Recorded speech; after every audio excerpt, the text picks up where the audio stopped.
In Mina Rzouki, very much a friend of the show. She hosts of the station. She hosts the World Football Show, and as such, she knows all about Mauricio Pochettino.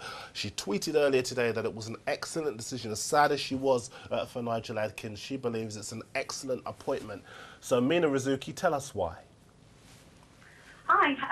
Why do I think Mauricio Pochettino is such a great coach? Is because I think that he can give a club more than simply tactics and a winning mentality. I mean, they brought in this man, and he didn't have that much experience, but he knew exactly how to stabilise a team.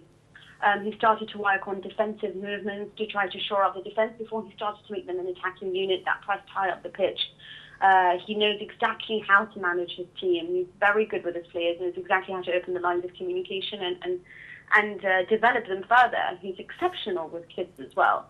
I know that, everyone talks about how raising youth is so important, all that, but he really is. I mean, he gave over a dozen players their debuts, and he was equipped with a side that was constantly stripped of their assets every summer. Honestly, Espanyol had a terrible system. I mean, they're in financial debt. They had Ramon Planes, who's now gone, but their sporting director, who only really ever cared about the first team, never bothered to look at anything else, neglected all his other duties. They got rid of so many of their directors at youth level, the ones who coordinated the squads, who looked to build something. And they had to constantly rely on Pochettino with no money, stripping him of his best assets. And every year he came back and he created a great team that challenged, that did wondrous football, that had Guardiola saying, I feel very close to their style of football, which is, it's a compliment from the highest level. I mean, for Southampton, bringing him in, this isn't just a tactical man. This is a man who can revolutionise their youth structure as well. Yeah, I think Sam Allardyce recently said that that there's no such thing as pretty football anymore.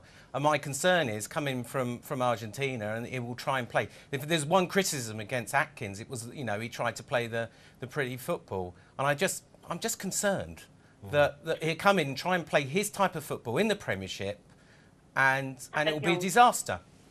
It would just be that's not who he is. I mean, as much as he played a nice style of football, he was known to be a rather aggressive coach.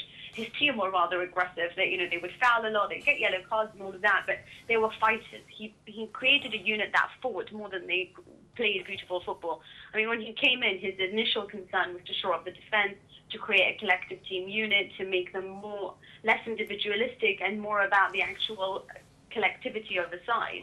Then, slowly by slowly, I mean, he was there for nearly 4 years, or he had been there for one of the longest-serving managers at Espanyol. So then he was able to create a legacy and instill his own tactics and look at how the youth were developed. And from there, they played the same formations that they played up until the first team. That's different. He took time to do that. He didn't come in and start thinking, yes, I'm going to do a Guardiola, I'm going to make them all play horizontal, beautiful, tic-tac type of football. No.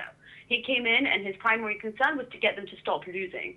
Once he managed that, then he starts to implement his own style.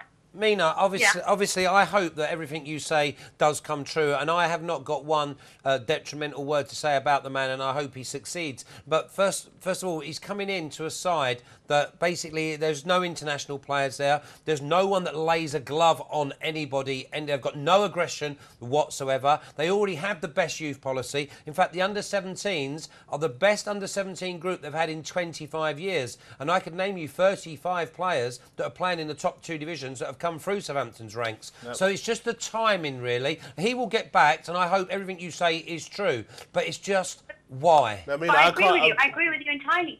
But Guardiola was never going to go to a team that didn't have an already good enough youth system.